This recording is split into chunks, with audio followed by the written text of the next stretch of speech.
Bonjour, c'est le pasteur Manzamba Philippe. Aujourd'hui, nous allons vous parler d'un sujet. Ce sujet, quand j'en parle, certains me disent que, en tant que pasteur, je ne peux pas aborder ce sujet.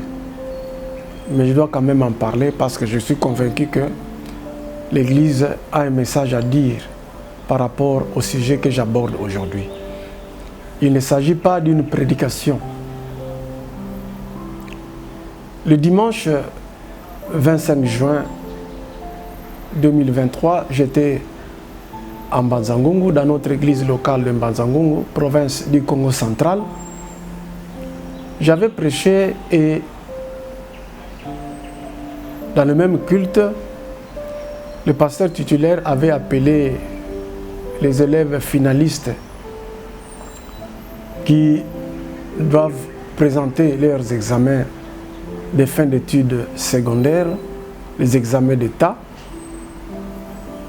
Le pasteur les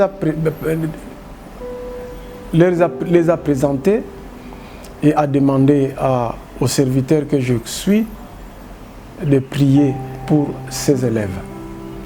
J'ai prié à l'église de Mbanza-Ngungu pour les élèves de 6e année qui débutent les examens déjà. Ils doivent débuter aujourd'hui, le 26 juin 2023. Il y a plus d'un mois, j'étais à Lonzo, paroisse Sebeko Lonzo Carrefour, le carrefour qui va vers Popokabaka et Kasongolunda. Là, c'était la même chose. J'avais prêché et le pasteur m'a demandé de prier pour les élèves qui devaient présenter le lendemain les épreuves pratiques des examens d'État. En priant en Mbanza-Ngungu, j'avais pensé aux élèves de Lonzo, comment ils vont présenter leurs examens, parce que la semaine passée, nous avons reçu le coordinateur des écoles conventionnées protestantes Sebeko et il est venu, il avait été molesté, ligoté, prêt à être tué et il a eu la vie sauve parce qu'il lui a donné l'argent. Et cette même semaine, nous avons aussi reçu les gens ici, au siège de la communauté baptiste du Congo, qui nous ont dit que dans notre mission protestante Sebeko Boko, il y a des assaillants, communément appelés Mobondo, ou bien ils peuvent donner milices qui ont attaqué la mission. Les médecins ne sont plus là, l'administrateur gestionnaire n'est plus là, le pasteur de district n'est plus là, et l'église ne fonctionne plus. Ce même matin, le 26 juin 2023, le matin, j'ouvre le téléphone en me réveillant.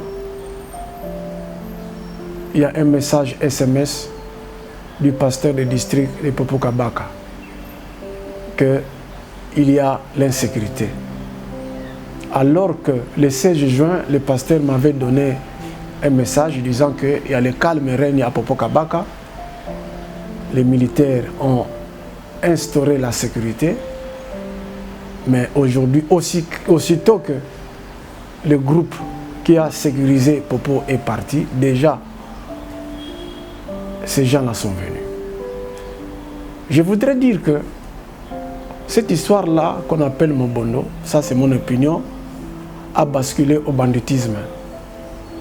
Et l'église Sebeko est en train d'en pâtir. Il y a déjà 10 mois, quand ces incidents de Kwamutu avaient commencé, nous avons reçu le pasteur de district de Buku, c'est-à-dire Kwamutu, mais nous, il habite Buku, et le coordinateur des écoles protestantes Sebeko du Kwamutu qui est basé à Massambio. Là, ils nous ont fait le rapport que 30 églises locales de la Sébéco ont été soit détruites, soit brûlées. 74 écoles brûlées, ne parlons pas de bancs devenus bois de chauffage. 30 000 élèves ne fréquentent plus, 800 enseignants en déplacement, soit à Kinshasa, soit dans les territoires de Bagata. Et on me dit que le pasteur n'a rien à dire par rapport à ce sujet. Ça ne concerne pas l'Église. Quand 30 temples sont détruits, le pasteur ne prêche plus le dimanche et on nous dit que l'Église n'a rien à dire. Bien aimé, l'Église que nous avons héritée des missionnaires, c'est une Église qui est venue apporter l'Évangile en République démocratique du Congo, et notre évangélisation est holistique. La Sébéco est trilogique. Il y a les églises, il y a l'enseignement et les œuvres médicales. Si vous enlevez les œuvres médicales, ce n'est plus la Sébéco. Si vous enlevez l'enseignement, ce n'est plus la Sébéco. Si vous enlevez l'église, ce n'est plus la Sébéco. La Sébéco est église, enseignement et œuvre médicale. Donc, nous sommes pasteurs, notre évangile touche l'esprit, l'âme et le corps. C'est pour cela que les missionnaires, quand ils sont venus, ils ont conçu les églises pour l'esprit, l'enseignement pour l'âme et les hôpitaux pour le corps. C'est ce qu'on appelle évangélisation holistique. Le terme holistique n'est pas d'aujourd'hui. C'est un terme qui a commencé déjà dans la pratique par les missionnaires. Voilà. Il y a 10 jours, nous avons été avec les pasteurs qui étaient pour la plupart des Teke, et nous avons parlé de ce sujet-là. Le coordinateur était là, le pasteur du district était là. Il nous a dit que les rapports que nous avons donnés il y a 10 mois, nous devons les revoir à la hausse. Nous avons fait une commission. Demain, ils vont nous amener ce rapport. Parce qu'ils nous parlaient des estimations. C'est-à-dire, on doit estimer aujourd'hui avec les districts de Ponkwango, les districts de Boko, les districts de Popokabaka.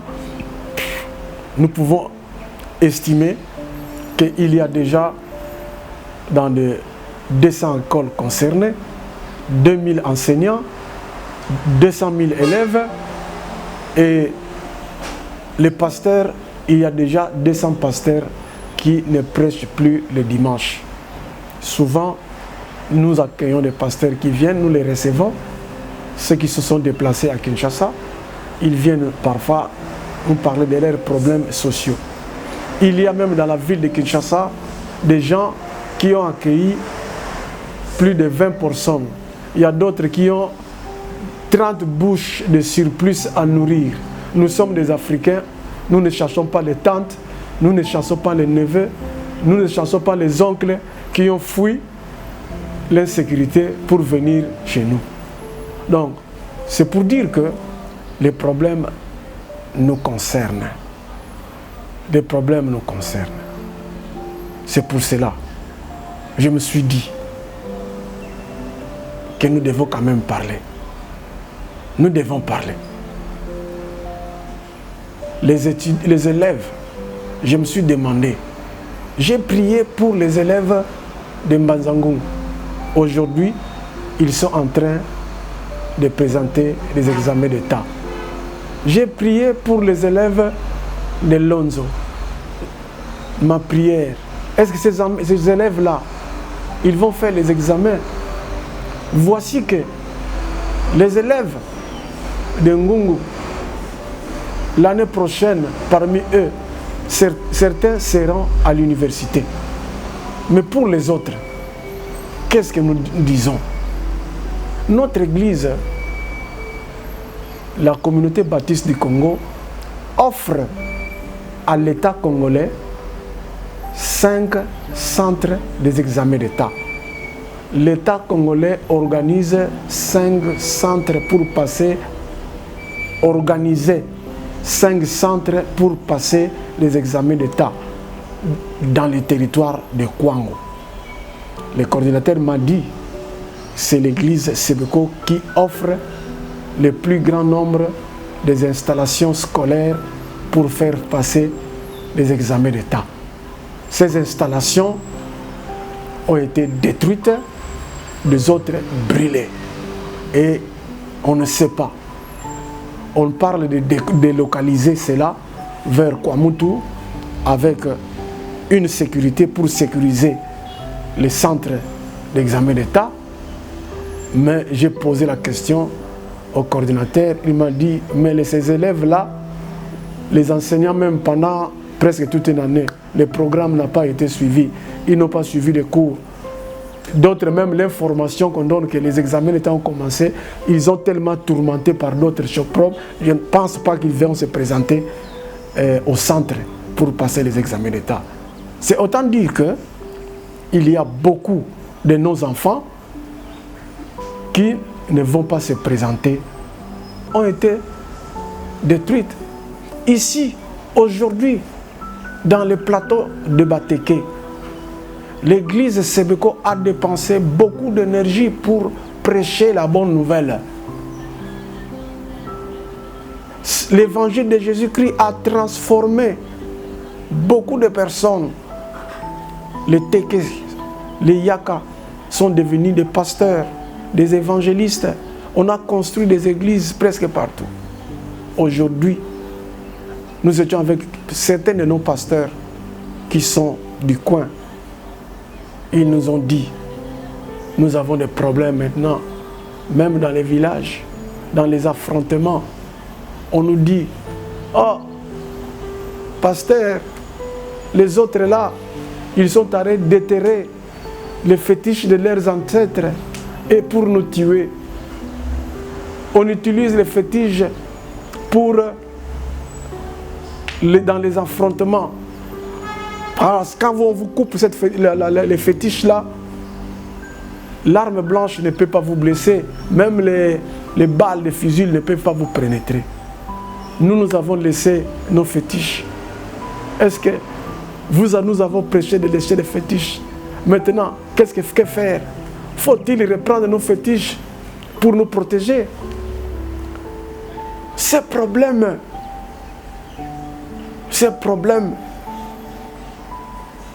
nous posent, nous demandent des réflexions. L'Église est devant un problème. Ce qui se passe dans cette contrée pose un problème de l'Église. Nous avons évangélisé, nous avons dépensé tant d'énergie, voire même l'argent de l'Église pour construire les écoles, pour construire les temples. Maintenant, les dimanches, les gens ne vont pas à l'église, certains temples sont détruits ou brûlés, les écoles brûlées, et on nous dit que quand vous dites ça, vous êtes devenu politicien. Est-ce que ce que je dis, c'est le discours d'un homme politique? L'église ne peut pas se soucier quand il n'a plus d'infrastructure dans cette contrée, quand il a dépensé de l'énergie pour apporter la parole de Dieu et on vient de raser tout.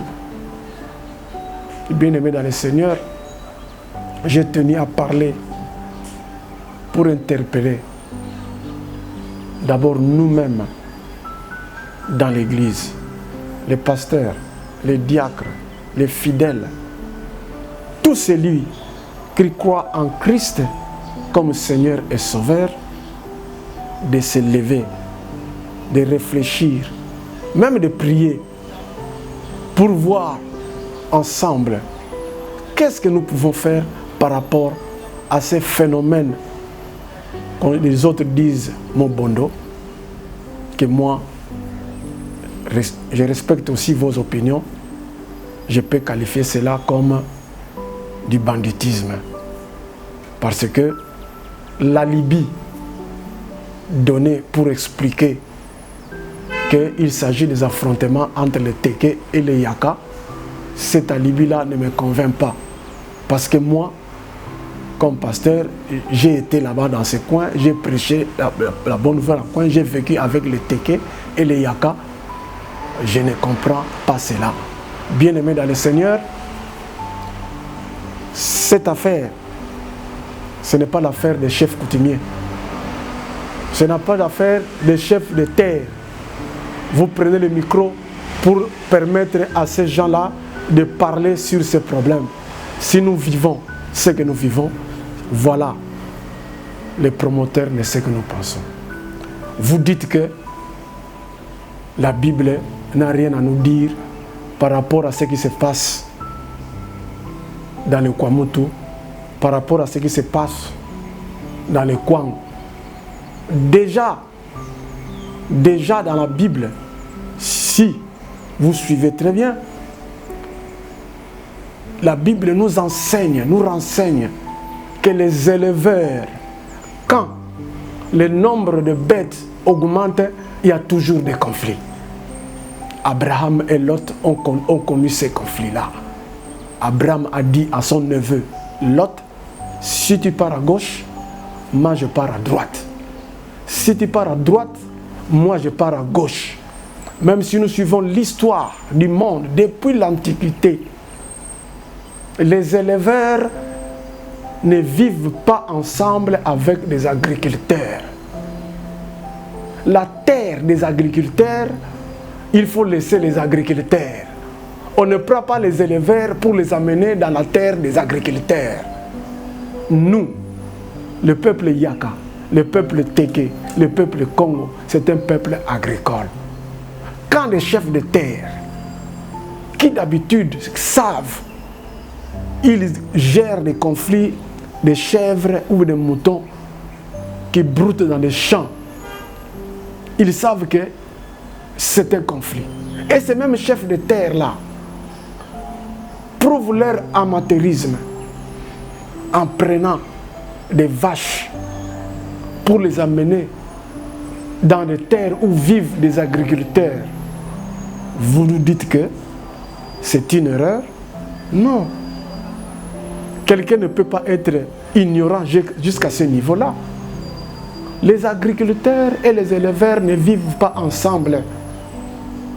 Quand ils sont ensemble, il y a toujours des affrontements.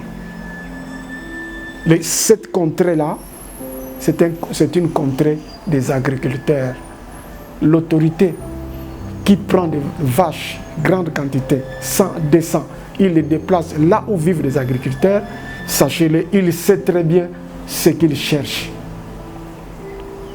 Bien-aimés, on ne met pas les vaches à 2 mètres du champ de manioc. Si quelqu'un met les vaches à 2 mètres du champ de manioc, lui-même il sait ce qu'il cherche. Les gens de ce monde disent Oya bomba miyo aleki yona mayele. Je n'ai pas d'autre chose à ajouter. Que le Seigneur vous bénisse.